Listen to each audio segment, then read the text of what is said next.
पहला प्रश्न पहला प्रश्न हमसे पूछा है सपर्श अग्रवाल जी ने जयपुर से। सपर्श लिखते हैं कि गुरुदेव, मेरा बार बार भक्ति करने का मन करता है, भक्ताई की लाइन में जाने का मन करता है। आप मेरा मार्गदर्शन कीजिए।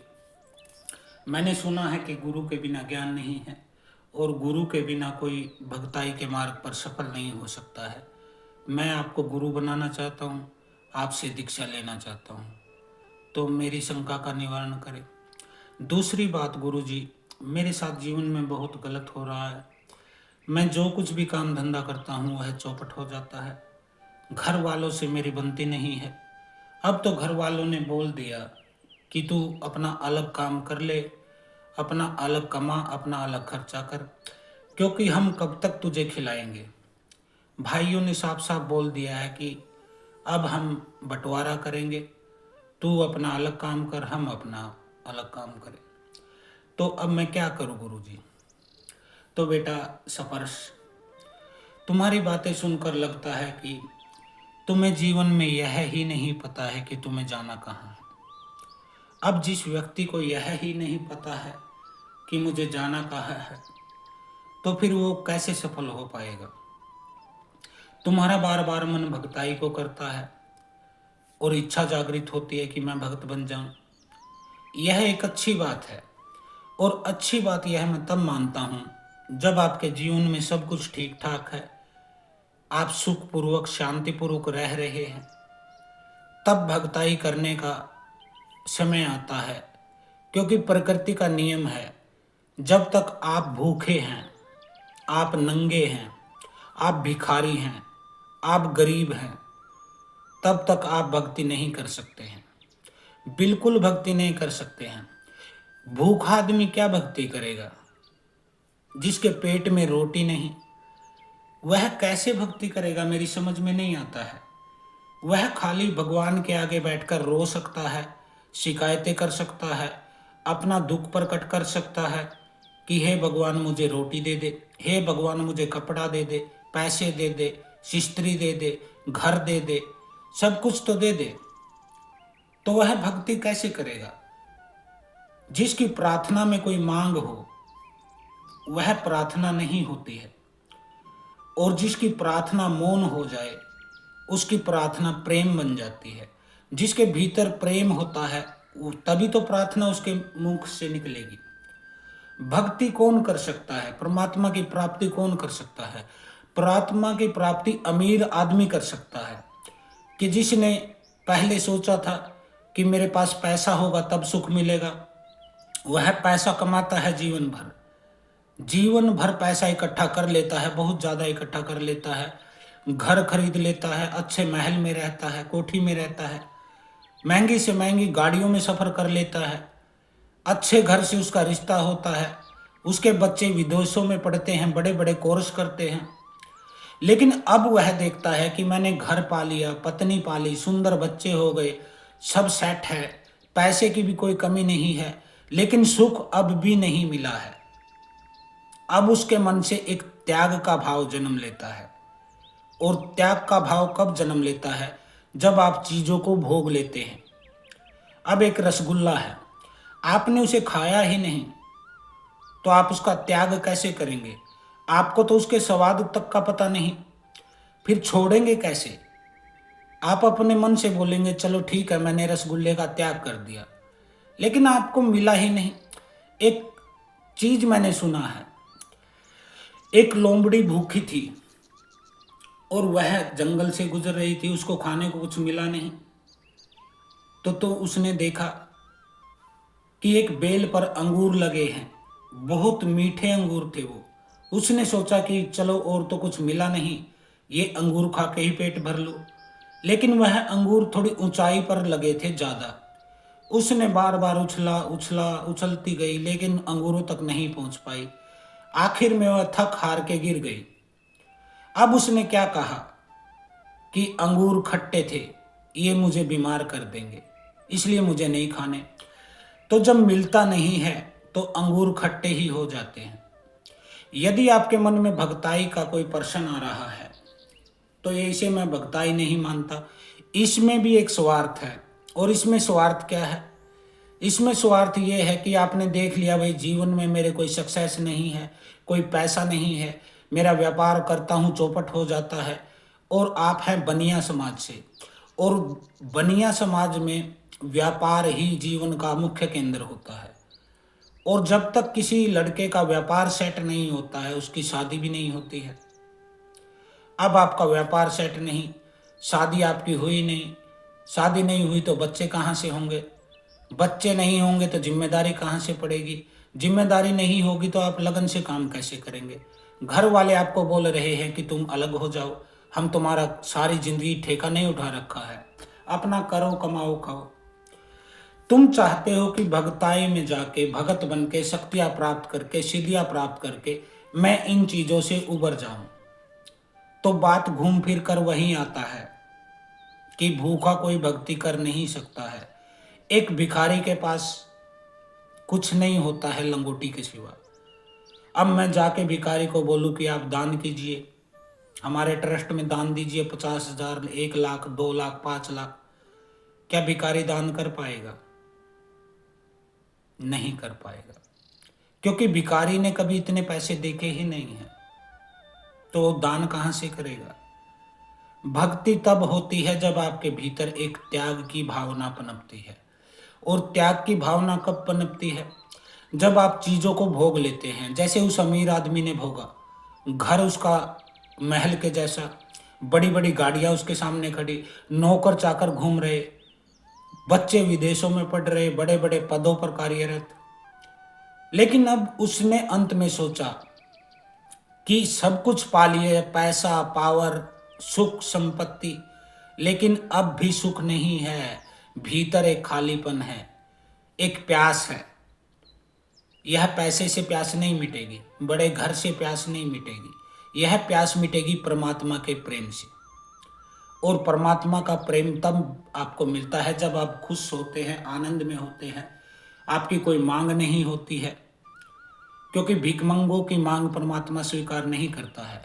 आपने देखा होगा कि मंदिर के बाहर भिखारी बैठते हैं और एक भिखारी मंदिर के भीतर बैठता है, यानी कि आप जाते हैं मंदिर के भीतर भीख मांगने, मुझे पैसा चाहिए, मेरा काम चलना चाहिए, मुझे नौकरी चाहिए, मेरी शादी नहीं हो रही है, मुझे बच्चे नहीं हो रहे हैं।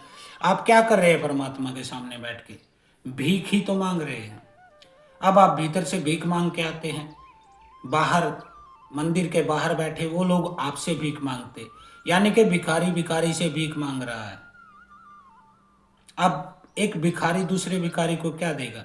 भिखारी को तो एक सेठ ही दान दे सकता है कि जो भरा हुआ है भीतर से।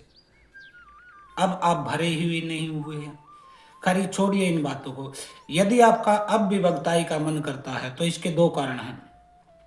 प्रथम कारण तो यह है कि आपका जीवन ठीक से नहीं चल रहा है, आप स्वार्थी हो गए हैं कि भाई कोई काम धंधा चला नहीं, कुछ चला नहीं, चलो अब भक्ति करके चौकी दरबार लगाएं, उससे पैसे कमाएंगे और फिर मेरे काम सेट हो जाएंगे, शादी भी हो जाएगी, बच्चे भी हो जाएंगे, घर भी बना लूंगा, काम धंधा सेट हो जाएगा। प्रथम कारण यह है। द्वितीय कारण यह हो सकता है कि आपका जो जीवन गलत चल रहा है वो किसी नेगेटिविटी की वजह से गलत चल रहा है। कोई बुरी शक्ति आपको सफल होने नहीं दे रही है, लेकिन आपके भीतर से भक्ताई का विचार आ रहा है। ये विचार कौन डाल रहा है? विचार, ऐसा शुभ विचार 2 ही शक्तियां डालती हैं, या तो आपकी कुल देवी डालती है या आपके पितर डालते हैं, क्योंकि वह संकेत देना चाहते हैं कि बेटा तू भक्ताई के लाइन में जा, भगत बनेगा, पूजा करेगा, पाठ करेगा, साधना करेगा, गुरु धारण करेगा, गुरु का उपदेश लेगा, गुरु से कुछ सीखेगा, कुछ क्रिया करेगा, तो तेरी ये बुरा जो करती हैं शक्तियां ये तेरे पीछा छोड़ देंगी। लेकिन आपके साथ अभी भी एक समस्या है। वह समस्या ये है कि मैं भगताई करूं या फिर मेरे भीतर जो नेगेटिव ऊर्जा है, गुरुजी इनको स्कैन करके बता दीजिए कि मेरे साथ कौन सी गलत शक्ति है। अब आपको गलत शक्तियों का ही जानना है, पूछा ही लेना है, तो फिर मेरे पास क्या करने आए? फिर आप किसी झाड़ फूक वाले बाबा के पास जाइए, किसी चौकी दरबार में जाइए, किसी पर्चा बनाने वाले बाबा के पास जाइए, वह आपको बता देगा क्या नेगेटिव शक्तियां हैं। क्योंकि मैं तो गुरु दीक्षा दूंगा आपको, और जब मेरी साधना करेंगे आप, जैसा मैं कहता हूं, तो फिर नेगेटिव शक्ति ऑटोमेटिक खत्म हो जाती है, आपका मन ध्यान में लगता है। क्योंकि हमारा प्रथम काम तो होता है कुल देवी पितर को शुद्ध करना, सेट करना, प्रसन्न करना। यदि कुल देवी पितर आपके शुद्ध हो गए, सेट हो गए, तो आपके जीवन में कोई नेगेटिविटी रह नहीं सकती है, आपका काम धंधा कोई रोक नहीं सकता है, आपके शादी विवाह में, बच्चों में जो अड़चन आ रही है उसको कोई रोक नहीं सकता है, आपके सब काम बनते चले जाएंगे। लेकिन प्रथम बात है कि आपके भीतर एक भावना है, वह भावना है जो मैंने देखी है, मैं समझा हूं आपकी बातों से कि आपको यह ही पता नहीं है कि आपको जाना कहाँ है। मैंने सुना है एक आदमी था, उसने खूब सारा शराब पी लिया और शराब पी के वह ट्रेन में चढ़ गया, उसे कहीं जाना था। अब ट्रेन लेट था, आधा घंटा 1 घंटा, तो उसने सोचा तब तक मैं शराब पी लूं, तब तक ट्रेन भी आ जाएगा। वह स्टेशन के बाहर शराब की दुकान पे गया, एक बोतल लिया, वही पास एक सरकारी परमिशन की दुकान थी शराब पीने की, वहां बैठ के उसने पूरा बोतल चढ़ा लिया। अब वह बोतल चढ़ा के बिल्कुल टल्ली हो गया। टल्ली हो जाने के बाद जैसे ही ट्रेन आई, वो अपने बैग उठा के ट्रेन में चढ़ गया। अब ट्रेन में जाके वह बड़बड़ा रहा था। अब उसकी बड़बड़ाहट से और उसके भीतर से शराब की जो स्मेल आ रही थी, दुर्गंध आ रही थी, उससे अन्य लोग भी पीड़ित। लेकिन वो चुप नहीं हो रहा था, बोले ही जा रहा था, बोले ही जा रहा था। थोड़ी देर बाद टीटी आता है। टीटी पूछता है सबसे कि भाई टिकट टिकट टिकट। अब नंबर उस व्यक्ति का आ जाता है। उसने, टीटी ने कहा कि टिकट। अब उस व्यक्ति ने क्या किया, अपने कोट की जेब में हाथ डाला, निकाला तो कुछ नहीं था, यहाँ डाला, निकाला कुछ नहीं था, नीचे की जेब में डाला, कुछ नहीं था। अब उसने अपनी पैंट की जेबों में देखा, दोनों जेबों में देखा, नहीं मिला। पीछे की जेब में देखा, नहीं मिला। उसने अपना कोट का बटन खोला, अंदर कमीज में देखा, 2 जेब यहाँ थी, वहां देखा, वहां नहीं मिला। अब उसने अपना जो हैंड बैग टांगा हुआ था वह खोल दिया। अब उसमें से कपड़े निकाल निकाल के फेंकने लगा, ढूंढने लगा, लेकिन उसमें भी नहीं मिला। अब उसने अपना बड़ा बैग उठाया और जो लोग बैठे थे, सीट पे बैठे थे, उनको बोला थोड़ा हट जाइए, आपको एक बार मैं ढूंढ लो टिकट। तो उसने लोगों को इधर उधर किया, अपना बड़ा बैग था वो रखा उस सीट पे और उसको खोलकर सारा सामान अलट पलट कर दिया, लेकिन टिकट नहीं मिला। अब उसने अपना तीसरा बैग खोलना शुरू किया तो टीटी ने कहा कि एक काम कीजिए, आपको टिकट नहीं मिल रहा है, कोई बात नहीं, लेकिन आप जिस शिद्दत से टिकट को ढूंढ रहे हैं, मुझे पूरा विश्वास हो गया है कि आपने टिकट लिया है, इसलिए आप परेशान न हो। ऊपर से आपने शराब पिया है, हो सकता है कहीं नशे में टिकट गिर गया हो, तो आप रहने दीजिए, कोई ज़रूरत नहीं है, मुझे विश्वास हो गया कि आपने टिकट लिया। अब वह व्यक्ति उस टीटी के ऊपर चिल्लाया कि बिला, मैं तुम्हारे लिए टिकट ढूंढ रहा हूं, तुम्हारे लिए टिकट नहीं ढूंढ रहा हूं, मैं टिकट अपने लिए ढूंढ रहा हूं, क्योंकि टिकट देखकर मैं ये देखना चाहता हूं कि मुझे जाना कहाँ है। तो बेटा, तुम्हारी भी वह हालत है, तुम्हें यह ही पता नहीं है कि तुम्हें जाना कहाँ है, तुम अभी भी टिकट ही ढूंढ रहे हो। तो यह आपके साथ स्थिति है। पहले अपने मन को एक जगह टिका लीजिए। आप गुरु के पास आए हैं तो गुरु के हिसाब से चलिए, फिर अपना दिमाग मत लड़ाइए। अपना दिमाग लड़ाएंगे तो फिर आप गुरु के किसी काम के नहीं और न ही गुरु आपके किसी काम के। ये पहला प्रश्न था। दूसरा प्रश्न है, अनहद नाद क्या होता है? यह प्रश्न पूछा है शिक्षा गुप्ता जी ने, बरेली से लिखती हैं, गुरुजी अनहद नाद क्या होता है? हमने कई वीडियो में सुना है कि अनहद नाद का स्मरण करना होता है, वह क्या होता है? तो बेटा, दुनिया में 2 प्रकार की आवाज़ें होती हैं। एक आवाज़ होती है भौतिक आवाज़, सांसारिक आवाज़, जैसे ये आवाज़ मैं बोल रहा हूँ तो मेरे होठों के टकराने से, जीभ के हिलने से आवाज़ प्रकट होती है, यह होती है भौतिक आवाज़। एक आवाज़ होती है परमात्मा की आवाज़, जो 2 चीज़ों के टकराने से नहीं होती है, वह बिना किसी टकराहट के ही पैदा होती है और उस आवाज को बोलते हैं ओमकार की ध्वनि। जैसे गुरु नानक ने कहा है, एक ओंकार सतगुरु प्रसाद, कर्ता पूरक निर्वैर निर्विकार, अजूनी सबम आद सच जुगाद सच है भी सच। तो नानक कहते हैं कि एक ओमकार, यानी कि उस एक ओमकार की ध्वनि जो होती है, उस साउंड को बोलते हैं अनाहत नाद। और इसको अनाहत नाद क्यों बोलते हैं? क्योंकि यह है यहां से जागृत होता है, अनाहत चक्कर से।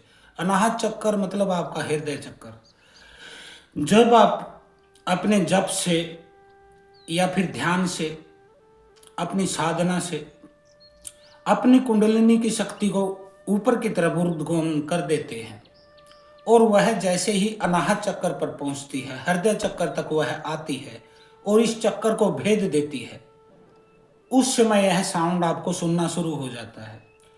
इसके लिए आप कान खुले रखिए, कान बंद रखिए, कोई फर्क नहीं पड़ता है। यह ध्वनि जो होती है ओमकार की ध्वनि, यह 24 घंटे आपको सुनाई देती है। आप जाग रहे हैं तब भी चलती है, आप सोते हैं तब भी चलती है, यह कभी बंद नहीं होती है। हमारा अनाहत नाद जब शुरू हुआ था, हृदय चक्कर पर जब हमारी ऊर्जा आई थी, हमें तब से यह ध्वनि सुनाई दे रही है। यह परमात्मा की आवाज, यह एक श्रेष्ठ साधक का गुण होता है, श्रेष्ठ साधक की सिद्धि होती है जो अनाहत नाद को सुन पाते हैं। इसको सुनने के लिए ऊर्जा को यहाँ लाना पड़ेगा, मन को एकाग्रचित करना पड़ेगा। जिस दिन आपका अनाहत नाद शुरू हो जाता है, अनहद नाद शुरू हो जाता है, इसको देसी भाषा में कहा जाता है क्या? अनहद नाद। अनहद, जिसकी कोई हद नहीं है, ऐसा नाद जो कभी बंद नहीं होता है, ऐसा स्वर जो कोई ऊपर नीचे भी नहीं होता है कि वॉल्यूम कम हो गई या तेज हो गया, नहीं। न इसकी वॉल्यूम कम तेज होता है, न यह कम ज़्यादा होता है, न इसका कोई समय होता है। 24 घंटे लगातार यह सुनाई देता है। लेकिन इसको सुनने के लिए आप एक सिद्ध होने चाहिए, आपका ये चक्कर जागृत होना चाहिए। यदि आपका ये चक्कर जागृत नहीं है और पूर्व जन्मों की साधना के कारण या किसी गुरु के शक्तिपात के कारण या किसी भी तरह से आपको ये नाद सुनाई देने लगेगा तो आप पागल हो सकते हैं, क्योंकि यह आवाज कभी बंद नहीं होती है। और दिन रात यदि कोई ध्वनि आपके कानों में गूंजती रहती है तो आप तनाव से घिर जाएंगे, डिप्रेशन से घिर जाएंगी और आप पागल हो सकती हैं। इसलिए अनहद नाद परमात्मा की आवाज होती है, ईश्वर का साउंड होता है। इसी को जो जानते हैं वो कहते हैं कि यही परमात्मा का साउंड या कि परमात्मा की आवाज या कि यह खुद परमात्मा है। तो हम तो 24 घंटे इसको सुनते रहते हैं। इसको सुनने के बाद आपको फिर किसी पूजा की, पाठ की, किसी मूर्ति की, किसी देवता की, किसी हवन की, किसी भंडारे की, किसी पाप की, पुण्य की कोई अहमियत नहीं रह जाती है। एक बार नाद शुरू हो गया, उस व्यक्ति के शरीर में फिर कोई नेगेटिव शक्ति, कोई भूत प्रेत प्रवेश नहीं कर सकता है बाहर से। हाँ, यदि वह स्वयं चाहे तो किसी के भी भूत प्रेत को, जिन को, मसान को, चुड़ैल को, डायन को, डाकनी को, हाकनी को, साकनी को, लाकनी को, पीर को, बेताल को, ब्रह्म को, राक्षस को वह अपने ऊपर ले सकता है उस व्यक्ति को ठीक करने के लिए कि आजा बेटा तेरा मैं प्रेत मैं लेता हूँ, वह ले सकता है। लेकिन यदि वह न चाहे तो दुनिया की कोई भी शक्ति उसके शरीर में प्रवेश नहीं कर सकती है। यह अनहद नाद होता है। और भगवान श्री कृष्ण ने सांख्य योग में बताया कि मुक्ति के 3 ही उपाय हैं, यानी कि 3 स्टेप हैं। प्रथम आपका नाद जागृत हो, द्वितीय आपकी आंखें बंद हो और यहाँ ध्यान हो, और तीसरा आपके हृदय में परमात्मा की भक्ति हो, यानी कि आपके कानों में नाद बज रहा हो, आंखें बंद हो लेकिन ध्यान आज्ञा चक्कर पर हो और आपके हृदय में परमात्मा की भक्ति हो। यह होता है अनहद नाद। अगला प्रश्न देख लेते हैं। अगला प्रश्न है सुधांशु मिश्रा जी का, इलाहाबाद से। सुधांशु लिखते हैं कि गुरुजी सौर विज्ञान क्या होता है, इसके संबंधित थोड़ा हमें बताने की कृपा करें, क्योंकि यूट्यूब पे अनेक जगह अनेक किताबें मैंने पढ़ ली हैं और सवर विज्ञान के बारे में नहीं जान पाया। एक दो गुरु के पास ऑनलाइन पेमेंट भी करा चुका हूँ कोर्स कराने के लिए, सिखाने के लिए, लेकिन रिजल्ट घंटा ही निकला है। पैसा भी गया, समय भी गया, पता कुछ नहीं चला। तो आप बताने का कष्ट करें तो मैं तो बताऊंगा ही बेटा, मुझे तो न तो तुम्हारे घंटे से लेना देना, न तुम्हारे पैसे से लेना देना। मैं तुम्हें सच्चा ज्ञान बताऊंगा। सवर जो होता है वह एक प्रक्रिया कहिए, उसको एक तंत्र कहिए, एक मार्ग कहिए, एक साधना कहिए। सवर होता क्या है वह सुन लीजिए। सवर बोलते हैं श्वास को। शिव भगवान ने माता पार्वती को और अन्य जैसे सप्त ऋषियों को ज्ञान दिया, उसमें उन्होंने सवर विज्ञान के बारे में भी बताया है। सवर दो होते हैं, एक ये श्वास आपका, एक ये श्वास। आपके नाक हैं, इसमें दो छिद्र हैं, इनसे आप श्वास लेते हैं, तो इसी को सवर बोला जाता है, आपके श्वास के लेने की प्रक्रिया को। तंत्र कहता है कि सवर जो राइट साइड है यह होता है सूर्य सवर और लेफ्ट होता है चंद्र सवर। अब इस चीज को थोड़ा सा देसी भाषा में समझिए। सूर्य सवर मतलब गर्म सवर, चंद्र सवर यानी कि शीतल सवर, ठंडा सवर। और भी देसी भाषा में आ जाइए, ग्रामीण में, गुरु गोरखनाथ की शब्दावली में आ जाइए, तो इनको बोला जाता है ईड़ा नाड़ी, ईड़ा नाड़ी, पिंगला नाड़ी। पिंगला नाड़ी यानी कि पिंगला नाड़ी, सूर्य सवर को ही पिंगला नाड़ी कहा जाता है और चंद्र सवर को ईड़ा नाड़ी कहा जाता है। थोड़ा और पीछे जाएंगे, भगवान शिव के और दत्तात्रेय गुरु के समय में, उस समय कहा जाता है इसको तत्सत नाड़ी। आपने भजन सुने होंगे, कीर्तन सुने होंगे, किताबों में पढ़ा होगा, तत्सत कहते हैं ना, हरिओम तत्सत। हरिओम, हरिओम माने ओमकार की ध्वनि, हरि की भक्ति आपके दिल में हो, तत्सत, तत्सत नाड़ी आपकी संतुलित हो। तो ये होती हैं सूर्य सवर, चंद्र सवर, ईड़ा नाड़ी, पिंगला नाड़ी, तत्सत नाड़ी। इसको बोला जाता है सवर विज्ञान। अब जो योगी होते हैं, हिमालय के योगी आपने देखा होगा, जैसे हमारे गुरु योगी मंगलनाथ भी हैं, वो एक लंगोटी पहने रखते हैं और हिमालय की बर्फ में बैठे तपस्या करते रहते हैं। पूरे शरीर पर उनके बर्फ जम जाता है, एक बर्फ का प्रतिमा बन जाता है, लेकिन वह ध्यान उनका भंग नहीं होता है क्योंकि उन्हें सवर का ज्ञान है। जब आप बहुत ज्यादा ठंड में होते हैं तब आप अपने सूर्य सवर को चलाइए। सूर्य सवर आपका जब चलता है, कितनी भी बर्फ पड़ा हो, कितना भी ठंड हो, आपके शरीर पर कोई आंच नहीं आएगी। और जब आप गर्म प्रदेश में हैं, मरुस्थल में हैं, लू चल रही है, वहां बैठ के आप चंद्र सवर को चलाइए, क्योंकि एक योगी सवरों पर कंट्रोल कर लेता है। वह जब चाहता है उसका ये सवर चलता है, जब चाहता है ये सवर चलता है। उसकी स्थिति आप जैसी नहीं है कि उसे सवर का ही नहीं पता क्या है, चलना तो दूर की बात। हम अपने जीवन में इतना उलझ गए हैं कि आपने कभी ध्यान किया है कि आपकी सांस इस नाक से चल रही है या इस नाक से? आपने कभी सोचा नहीं होगा, न सोचने का समय मिला होगा, न आपके भीतर बुद्धि है, विवेक है कि आप सोचे, नहीं सोच सकते हैं। तो ये दो नाड़ियां होती हैं और ये जब नाड़ियां जहां पर जाकर मिलती हैं, यानी कि ये जब दोनों समान रूप में चलने लगती हैं, बराबर चलती हैं, तब सुषुम्ना नाड़ी का उदय होता है। जहां पे ये जाके मिलती है वहां पे आज्ञा चक्र नामक स्थान है, त्रिनेत्र का स्थान है, वहीं पे सुषुम्ना नाड़ी आकर इनका भेदन करती है, यानी कि ये दोनों उसमें मिल जाती हैं। अब जब आपकी कुंडलिनी की शक्ति, ऊर्जा, यानी कि आपका वीर्य, उस ऊर्जा को उठा के सुषुम्ना नाड़ी से ऊपर ले गया था। सुषुम्ना नाड़ी का स्थान मैं बता देता हूं। आपकी जो रीढ़ की हड्डी है उसके बीच में एक नस है, एक रग है, वह होती है सुषुम्ना नाड़ी। उस हड्डी के भीतर से शक्ति ऊपर उठती है। आपने देखा होगा ना कि कहावत है कि उसकी तो रीढ़ की हड्डी ही टूट गई। जिसकी रीढ़ की हड्डी टूट जाती है वह व्यक्ति अपंग हो जाता है, चल फिर नहीं पाता है, कुछ कर नहीं पाता है, कुछ सोच नहीं पाता, क्योंकि उसकी जीवन की नाड़ी यानी कि सुषुम्ना नाड़ी ही ब्रेक हो जाती है हड्डी टूटने से। जब आप एक योग के द्वारा, साधना के द्वारा अपनी शक्ति को ऊपर उठाते हैं तो वह आपकी रीढ़ की हड्डी के बीच में उस नली से ऊपर की तरफ चढ़ने लगती है, आपका प्राण ऊपर की तरफ चढ़ता है और आज्ञा चक्कर तक पहुंचता है जब आप सिद्ध हो जाते हैं। अब ईड़ा नाड़ी और पिंगला नाड़ी है, इसका एक छोटा सा अभ्यास बता देता हूँ। पहले तो सबसे पहला अभ्यास जो है आपको जानना चाहिए वह होता है इसका ज्ञान, इसकी पहचान। सबसे पहले आप ऐसे करके देखिए, फिर ऐसे करके देखिए कि आपकी किस नाक से ज्यादा तेज और ज्यादा सीधा, सिंपल, सरल तरीके से सांस आ रही है। यदि इस नाक से सिंपल सांस आ रही है, इस नाक में रुकावट है या धीमा श्वास चल रहा है तो आपका सूर्य स्वर चल रहा है।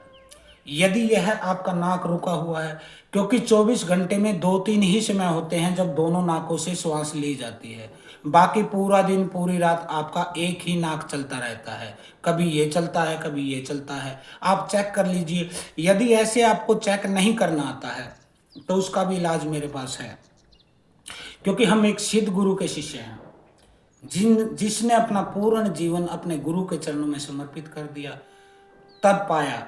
खुद को खोया तब पाया, मैं गया तब वो आया, जब मैं खत्म हो गया तब वह मेरे भीतर उतरा, परमात्मा। इसका सीधा सिंपल लॉजिक मैं बता देता हूं। इस नाक को पूर्ण रूप से बंद कर लीजिए ऐसे, या फिर ऐसे भी कर सकते हैं। अब आप श्वास लीजिए, अड़चन आ रही है, अब इधर आइए,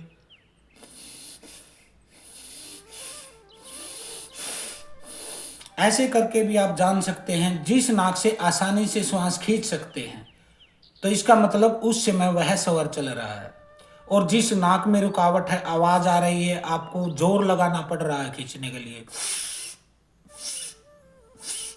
वह आपका बंद है। और पूरा दिन में जब दोनों श्वास चलते हैं, दोनों स्वर चलते हैं, दोनों नाड़ियां चलती हैं आपकी एक साथ, तब तीसरी नाड़ी का उदय होता है, सुषुम्ना का। लेकिन वह केवल 5 मिनट के लिए ही ऐसा होता है। ऐसा एक बार तो सूर्य उदय होता है तब होगा, एक बार सूर्यास्त होता है तब होगा, एक बार रात, आधी रात बीतने को होगी तब होगा, और एक बार दोपहर जब 12 बजे के आसपास होगा। तो दिन में 4 समय ऐसे होते हैं जब 5 मिनट के लिए आपकी सुषुम्ना नाड़ी चलती है। और जो जानते हैं, उस समय को जानते हैं, उस परख को जानते हैं, पहचानना जानते हैं, वो उसी 5 समय परमात्मा का स्मरण करते हैं। मुद्रा लगा लीजिए उस 5 मिनट के लिए। ये वाली मुद्रा सीख लेना बेटा, ये हमारी ऐसी मुद्रा है जो आपको पार उतार देगी जीवन में। लगाइए इसको छाती पे, और उस 5 मिनट जब आपकी दोनों नाड़ियां चल रही हैं, दोनों श्वास चल रहा है बराबर, यानी कि सुषुम्ना नाड़ी आपकी जागृत हो जाए, उस समय आपको क्या करना है? उस समय आपको माथे पर ध्यान कर लेना है, हृदय में प्रेम भर लेना है परमात्मा के नाम का। चाहे आप किसी भी परमात्मा को मानते हैं, आप काली को मानते, शिव को मानते, राम को मानते, हनुमान को मानते, ईश्वर को मानते, अल्लाह को मानते, वाहेगुरु को मानते, ईसा मसीह को मानते, बुद्ध को मानते, महावीर को मानते, कबीर को मानते, नानक को मानते, रविदास को मानते, मीरा को मानते, नामदेव को मानते, जिस किसी को भी आप मानते हैं उसका फोटो, उसकी आकृति आज्ञा चक्कर पर ध्यान कीजिए और मन में उसके प्रति प्रेम का, आदर का भाव लाइए। यह मुद्रा लगाइए और बैठ जाइए और अपने श्वास पर ध्यान दीजिए खाली।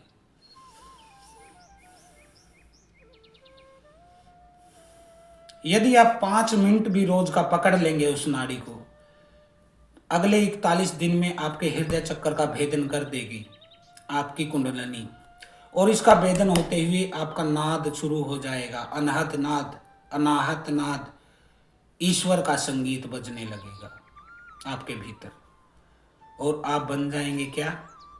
एक सिद्ध योगी बन जाएंगे आप। लेकिन मुख्य समस्या वही आती है कि आप लोगों को पता नहीं होता है। आप जाते हैं जिसके पास पता करने, वह पहले तो फीस लेगा, फिर आपके चक्कर कटाएगा, फिर आपको एक दिन ब्लॉक मार के छुट्टी कर देगा आपकी कि अब जाओ खेलो। जैसे बच्चे को झुनझुना पकड़ा देते हैं कि बजाता रह जा, तो आप लोगों के साथ ऐसा होता है। लेकिन जो गुरु सिद्ध है, जो चाहता है प्रकृति के नियमों पर चलना, लोगों का भला करना, जीवों का उद्धार करना, उस सनातन संस्कृति को, उस ज्ञान को प्रसार करना, बढ़ाना, ऐसे किसी गुरु से मिलिए, वह आपको एक एक चीज बारीकी से समझा देगा। मैं 5 मिनट में आपके स्वर का ज्ञान आपको करा सकता हूँ। आप मेरे सामने आएंगे कि आपका ये स्वर चलता है तब क्या होता है, ये चलता है तब क्या होता है, इसको पहचाने कैसे।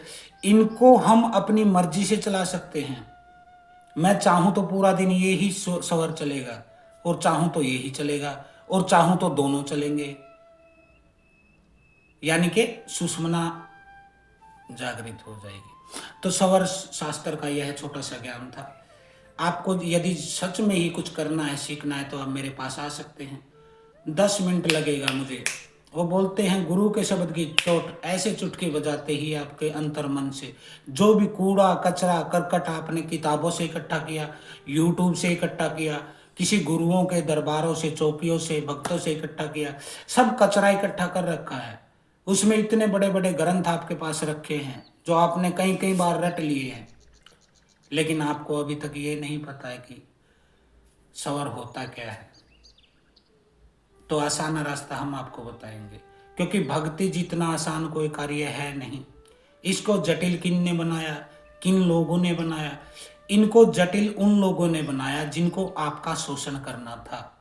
वो आपको घुमाते ही रहे जलेबी की तरह, कभी पहुंचने नहीं दिया।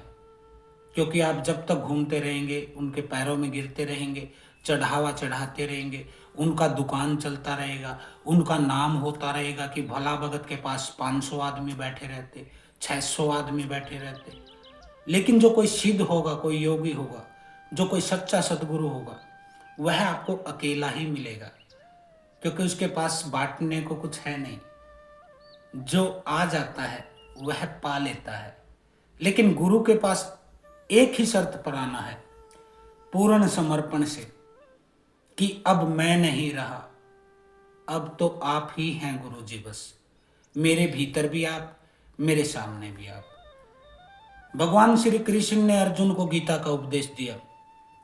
पहले 16 अध्याय कृष्ण ने गीता के बोले, अर्जुन की समझ में एक रत्ती भर भी नहीं आया। लेकिन आखिरी के 2 अध्याय उसके दिमाग में उस बल्लभ को जला गए, उस दीपक को जला गए। ऐसे ही अष्टावक्र और जनक की कथा है। आपने अष्टावक्र गीता का नाम सुना होगा, जिसे महागीता कहा जाता है। अष्टावक्र थे एक ब्राह्मण के लड़के। राजा जनक ने उनके पैर पकड़ लिए। उनकी उम्र 12 साल थी। जनक 50-55 साल का और सम्राट था। उसने पैर पकड़ लिए अष्टावक्र के और कहा कि कथम ज्ञानम, कथम मुक्ति, हे पितृ, यानी कि हे पितामह है, हे मेरे दादाजी, हे मेरे ग्रैंडफादर, कथम ज्ञानम, कैसे होगा ज्ञान, कथम मुक्ति, कैसे होगी मुक्ति। अष्टावक्र ने वही काम किया जो मैं करता हूं। जनक के आंखों के आगे एक चुटकी बजाया कि ऐसे होगा ज्ञान और ऐसे मिलेगी मुक्ति। तू पूर्ण रूप से समर्पण कर गुरु के सामने और ऐसे मिलेगा ज्ञान, ऐसे मिलेगी चुटकी। क्योंकि गुरु के पास अनुभव होता है। चीजें तुम्हारे पास टोटल है, क्या नहीं है तुम्हारे पास। मेरे पास लोग आते हैं जो कहते हैं कि गुरुजी आपके पास तो बहुत शक्तियां हैं, हम तो एक नॉर्मल इंसान है, एक कमजोर इंसान है, एक अज्ञानी है। तो मैं कहता हूं जो मेरे पास है उसमें से तुम्हारे पास क्या नहीं है। 2 कान तुम्हारे पास, 2 आंखें तुम्हारे पास, नाक तुम्हारे पास, मुंह तुम्हारे पास, हाथ पैर, सब कुछ तो है। बाहर का भौतिक चीजें, बुद्धि तुम्हारे पास, मन तुम्हारे पास, आत्मा तुम्हारे पास नहीं है। खाली उस आत्मा को ही पाना है। मैंने अपनी आत्मा को ही पाया है और उसी से ज्ञान। अब आपको पता है आत्मा के ज्ञान की कोई अक्षमता नहीं होती है, आत्मा की शक्ति की कोई अक्षमता नहीं होती है। आत्मा कहिए कि परमात्मा कहिए, एक ही बात है। तुम्हारे भीतर आत्मा नहीं है, कई लोग कहते हैं ना कि तुम्हारा जमीर मर चुका है, और वो जमीर मरता क्यों है?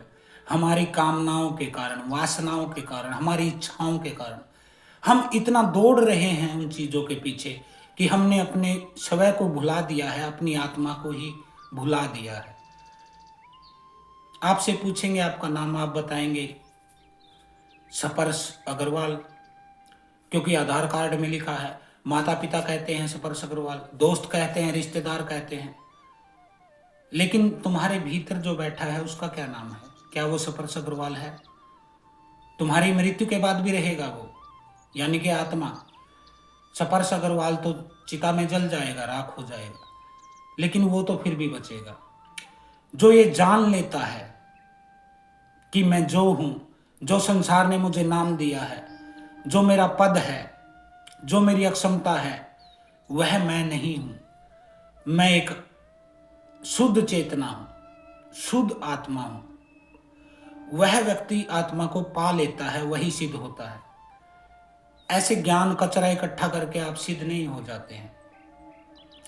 दुनिया ने बहुत लोगों को नाम दिए हैं, लेकिन जिसने भी पाया, मैं अपनी बताता हूं, मैं दूसरे की नहीं बताता हूं। मैं किसी किताब की, ग्रंथ की, पूजा की, पाठ की, किसी महापुरुष की जीवनी पढ़ के उसका विश्लेषण नहीं कर रहा हूं।